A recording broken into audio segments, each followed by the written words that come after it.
Anak, ingatan mo ang iyong karunungan at kaalaman sa pagpapasya ng tama. Huwag mong hayaang mawala ito sa iyo, sapagkat ito ang magbibigay sa iyo ng mahaba at magandang buhay. Mabubuhay kang ligtas sa anumang kapahamakan.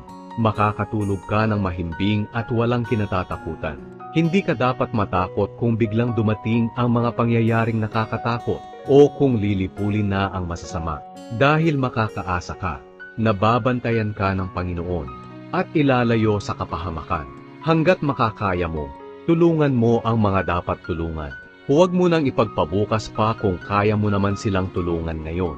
Huwag mong pagplanuhan ng masama ang kapitbahay mo na nagtitiwala sa iyo. Huwag kang makipagtalo sa kapwa mo ng walang sapat na dahilan, lalo na kung wala naman siyang ginawang masama sa iyo.